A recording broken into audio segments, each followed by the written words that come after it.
Morning. Lovely to see you all.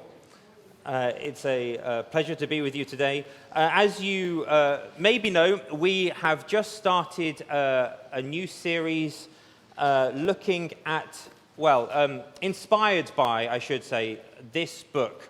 This is a book by Scot McKnight and Laura Barringer called A Church Called TOV, Forming a Goodness Culture That Resists Abuses of Power and Promotes Healing. And we're spending the next, after this week, 6 more weeks, so up until the end of July, looking at some sermons which we crafted from the second part of this book. And if you'd like to read it, I know some house churches are reading it. The staff are reading it together at the moment. I think it's got some interesting things to say to us and to teach us. Last week, John introduced the series to us by talking about Genesis chapter 1 and introducing this word TOV. TOV is the Hebrew word that we translate good. And the reason we looked at Genesis 1 is because 7 times in the creation story, the world is described as TOV, as being good. And I asked John to give us the big context in which we could understand this word TOV. And he talked about God's creation being a good design. And we know that, as we know in the rest of the story, Genesis 3, sin enters the world, and the world is no longer described as good. And we know that one day, Revelation 21 and 22, Revelation 21 and 22, the world will be described as good again, God's good new creation. So that was the large context in which we started thinking about what it would be to be a TOV church, a good church. And this week we're going to look at this passage from Jesus' life in Luke chapter 4.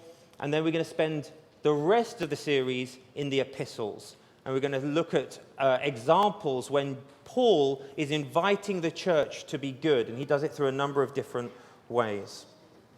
I wonder what you think of when you hear the word good. Good is sometimes a bit of a wishy-washy word. You know, it's a bit like nice. It's the word you use when you can't say something's better or best, or when you just want to say something's fine, you say it's good. And I think one of the reasons we're using the word TOV is because we want to find a new piece of vocabulary to help us think about this concept over the next 8 weeks. The staff and I were talking this week in our staff meeting, and I was reflecting on the way C.S. Lewis uses the word good to describe Aslan. You know, good with a capital G. He is not a tame lion, but he is good. That's the sort of thing we're aiming for. I mean, I wonder when someone talks about all angels and you say it's a good church, what do you mean when you say that word? And that's what we want to spend the next 8 weeks thinking about, coming up with different ways of describing good. What is it to be a good church? And today, inspired by this book, I'd like to suggest that good churches nurture empathy. And so that's what we're going to be thinking about this morning. If you'd like to turn to Luke chapter 4, and it's in the bulletin just a page ago, you'll see it there. And in Luke chapter 4, Jesus gets up in the synagogue in Nazareth, and he is handed the scroll of Isaiah, and he reads from Isaiah 61, and it describes a certain type of ministry. And then Jesus sits down and says, "This is my ministry." It's essential. It's his central message. It sets up the program for the rest of the work that he does. He stands up and says, "This is what I am all about." And then he goes off and does it. And there are a couple of different ways that the gospel writers do this. Another famous way is the Beatitudes in Matthew chapter 5, the kind of initial teaching that Jesus gives at the start of his earthly ministry, and then he does the things that he said he would do throughout his life. When Jesus is quoting Isaiah 61 and saying, "This is about me," he is proclaiming that he fulfills the Old Testament hope for an anointed king who proclaims good news to the poor. And we're going to circle around in a moment and look at that more in depth. But I just want to set up where the sermon is going and then go back and think about the context in which Jesus said this. Luke goes out of his way to tell us that this was Jesus' hometown and that the people in this town knew Jesus. Look in verse 16. It says, when he came to Nazareth, where he had been brought up, he went to the synagogue on the Sabbath day, as was his custom. Now, it could be, you could read the second half of that verse, as it was his custom, as just saying Jesus went to the Sabbath every day. But in the context of just before, where he had been brought up, as was his custom, I think it's reasonable to suggest that this was something Jesus did in Nazareth every week on a regular basis. He went to the synagogue to speak and to pray and to read and to hear the words of God, because they weren't reading their own books. So this was something Jesus did regularly in his hometown. And then Luke gives us another example of this in verse 22. All spoke well of Jesus and were amazed at his gracious words that came out of his mouth. Their first instinct was to be impressed by this man and what he was saying. His gracious words. Who could speak like this? Now, our translation just has full stop. They said, is this not Joseph's son? But the Hebrew, I think, is better translated with a kind of a clause break. So you would say, the gracious words that came out of his mouth and, or but they said, is this not Joseph's son? And the reason I make the point is because you could hear the tone of that question differently. You could say, isn't this amazing? Look at what Joseph's son could do. But I think, and the rest of the passage brings this out further, that there was more scorn in the way that they asked that question than you might hear it. You go, hold on a second. This is Joseph's son. At first, they were impressed, amazed by his words. And then their second instinct on hearing Jesus say these things was to go, hold on a second. We know this family. We know about Jesus, who was born 5 months after his parents got married. People could do maths even 2,000 years ago. They know how long it takes to have a baby. James, how long does it take to have a baby, seeing as you're the expert in the room? 9 months for a baby to get cooked. And somehow Mary managed it in 5. Isn't this Joseph's son? We know this family. We know the controversy that they've had to live with their entire lives. And now Jesus stands up and says, Isaiah 61, he was talking about me. I wonder if you've ever been in a position where you have known someone so well that it's actually been quite difficult to hear them say something to you, because it's very easy to disregard the messenger because they've changed somehow. I've known this person for 20 years, and somehow they're now telling me things that they weren't doing 20 years ago. My little sister is 6 years younger than me. And so when I went to college, she was 12. And then at some point in my 20s, she turned into a young woman and had opinions and had things that she wanted to tell me and thought I was wrong about stuff. And you're not allowed to do that. Because I was an excellent older brother and I wanted to prepare my little sister for all eventualities, she was an excellent, and still is to this day, an excellent musician and pianist. And I was worried that she might one day be doing a concert or a recital and there would be an earthquake. And I felt it was my responsibility to train her with earthquake practice. Any big brothers in the room? I'm helping you out here. This is what you have to do. As they're practicing, you creep up behind them and then grab their shoulders and shake them as hard as they can. And the job is, the game is, can you keep playing the piece of music perfectly? And all of a sudden, this person that just a moment ago I was doing earthquake practice with, because I'm an excellent big brother, suddenly is an adult and has things they want to tell me. I think I really had to work hard to reevaluate who my little sister was and start treating her like an adult, because that's not the position she had conceptually in my mind. I had to completely reassess my view.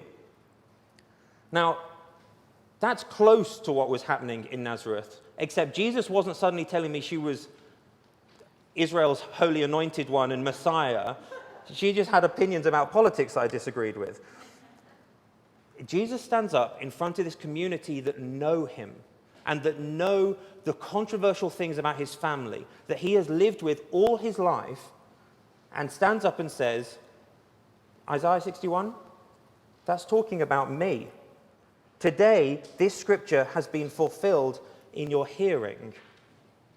And they can't take it. They reject him.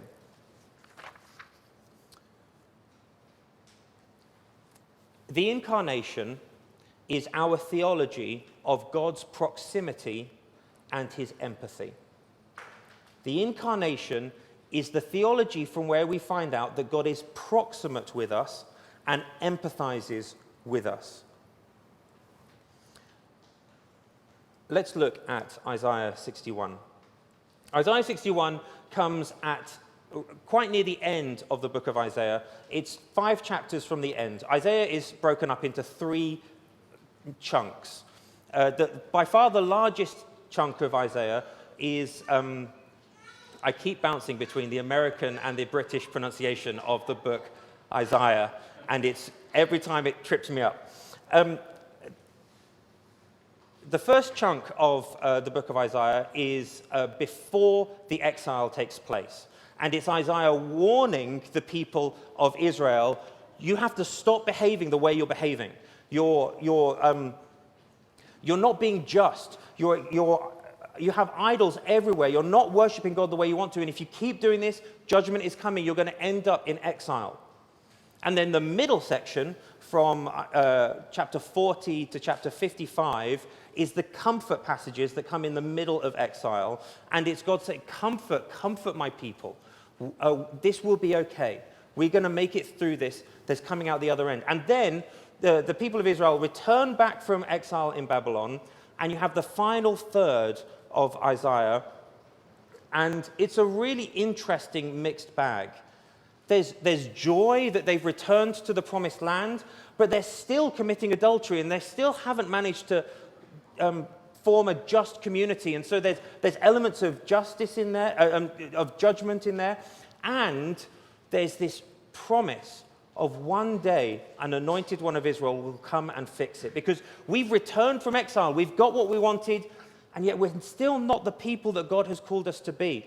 We need an anointed one to come and make things right. And that's the context in which Isaiah 61 happens. The Spirit of the Lord is upon me. The Spirit of Yahweh is upon me. The Trinity right there, Jesus, the Spirit, and Yahweh. The Spirit of the Lord is upon me because he has anointed me. And that's where we get the word Messiah from. The anointed one, to do 4 things. To bring good news to the poor. He has sent me to proclaim release to the captives and recovery of sight to the blind. I'm here to let the oppressed go free. And finally, I'm here to proclaim the year of the Lord's favor. Bring, sent, and let go. These words are about God's proximity to us. I am here to bring the good news. I'm here right now, Jesus says, doing that. I'm close. I'm here. I have been sent from afar to here to proclaim the release of the captives and recovery of sight to the blind. I'm here to let the oppressed go free. I'm here to proclaim the year of the Lord's favor. It's in the incarnation of Jesus that God enters the neighborhood and takes up residence. He's here with these people that he has known for 30-something years, and they know him. Let me just give you a quick definition of empathy and sympathy. I heard this on a podcast recently, and it was super helpful to me. Empathy is feeling with, sympathy is feeling for. Empathy says, I feel with you. The things that you're feeling, I'm feeling them with you. And sympathy says, I'm really sorry that you're experiencing those things. Both are very useful emotions, and you need to be able to do both. It's not one is better than the other. But the point I'm trying to make here is that Jesus empathizes. He empathizes with his people because he's been brought near. God is not distant. He's not sympathetic. The incarnation means that Jesus feels with us. Listen to this verse from Hebrews chapter 4. We do not have a high priest who is unable to empathize with our weaknesses, but we have one who has been tempted in every way, just as we are, yet he did not sin. As I mentioned earlier, Jesus is telling us what he's about, and then he's going to spend the rest of the Gospels doing it. And so in Matthew 9, it says that Jesus was moved with compassion when he saw the crowds because they were helpless like a sheep without a shepherd. And in Matthew chapter 14, it says that Jesus saw a large crowd. He had compassion on them, and he healed the sick. He was moved emotionally because he could feel what they needed and what they were crying out for. And this from Luke chapter 7. Just before raising the widow's son, it says this. This is verse 13. When Jesus saw her, his heart went out to her, and he said, "Don't cry." When Jesus saw the widow's son, the widow, and her son had just died, Jesus' heart goes out to this woman. He says, "Don't cry." And then he heals the son, raises him from the dead. Jesus has feelings of empathy that moved him with compassion for the people he cared about. This is no absentee landlord, someone who sets and forgets, someone who puts all the things in place. He's in charge of the building, but then he's off.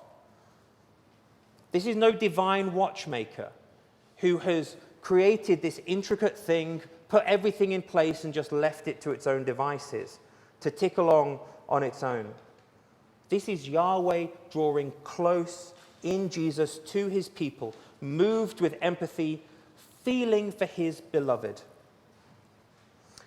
I used earlier the word proximate, and it's from the book Just Mercy, the film Just Mercy with Brian Stevenson. You may be familiar with the book or the film. It's about a lawyer who founded the Equal Justice Initiative based in Montgomery, Alabama, working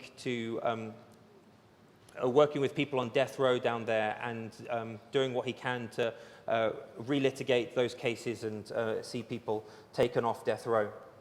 Hannah and I went to watch that film. It came out, I don't know, end of 2019 probably, before the pandemic, and while we had just moved to Brooklyn, I went to see it at BAM, the Brooklyn Academy of Music, and it was one of the life-changing experiences of my life.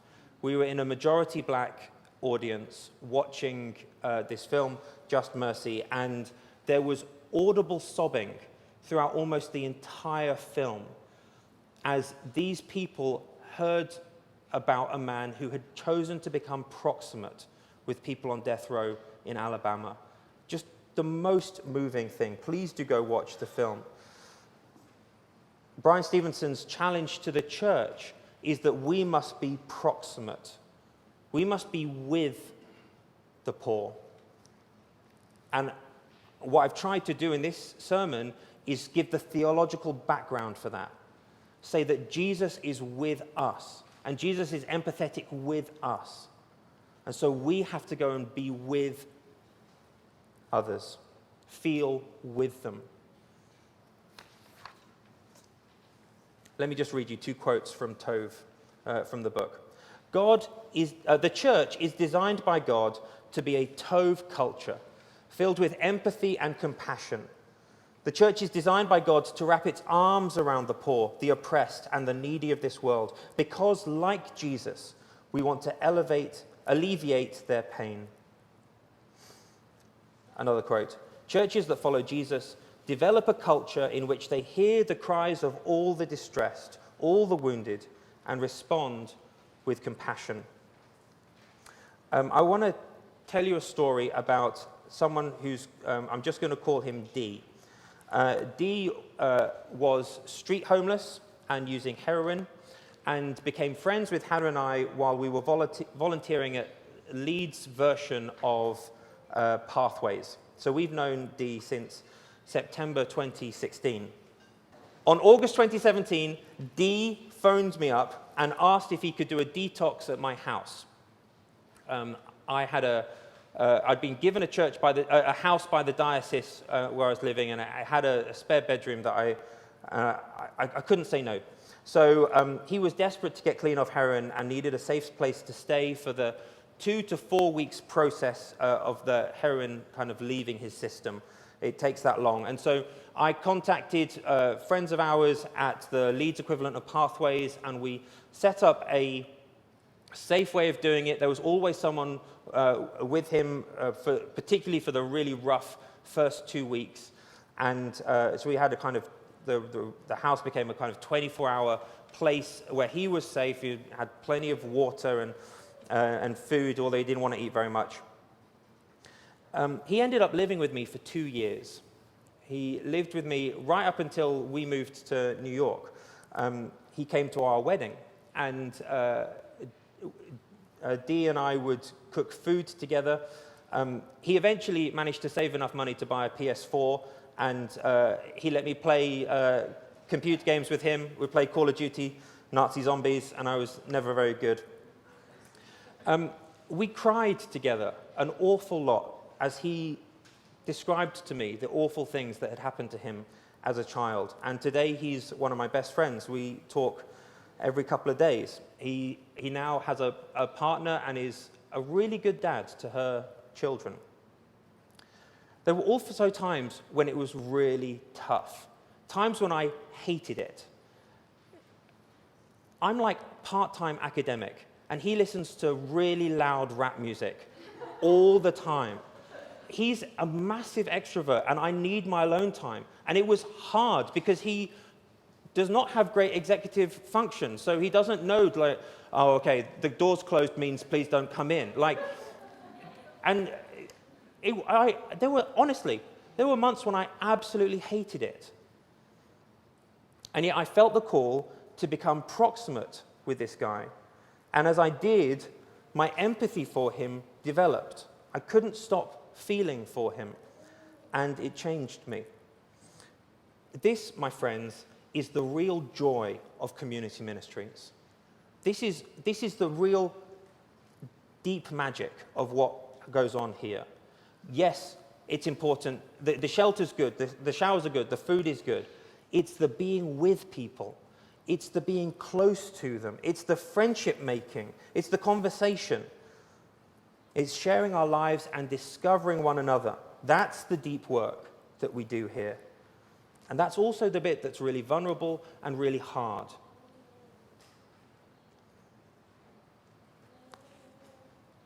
We've talked a lot this last year or so because of all that's going on in our society about racial injustice. And there are a ton of things that need to happen systemically to change the culture in which we live and the society in which we live to deal with some of those things. But let me suggest there are also things that you and I can do this week. Go and make friends with someone who does not look like you. Just get close to them. I mean, it would be awkward. It's like, I don't know how to do that really. Like, I don't know the logistics of it. I don't think there's an easy way of breaking through those boundaries and making it happen. But that's something you and I can do. Just go and make friends with someone who doesn't look like you. Have them round for dinner and learn about their life. Nurture empathy. Nurture empathy. I think that's what God's calling us to do. I think that's what it means to be a TOV church. A church that is good. That you say, I go to a good church. You know why I go to a good church? Because we want to draw close. We want to be proximate with those people that we disagree with. Proximate with those people who have a different style of life to us. Proximate with those people who look different to us. I feel for those people. And I have friends in this church who feel like I do, and that's why I think it's a good church. One final thought. Maybe you're here this morning saying, I need Jesus to draw close to me. I need him to be proximate with me. I don't know for definite that he is proximate with me. Friends, let's turn to the table. Bread and wine. The place where Jesus says, I'm here. This is my body. This is my blood, broken for you. Amen.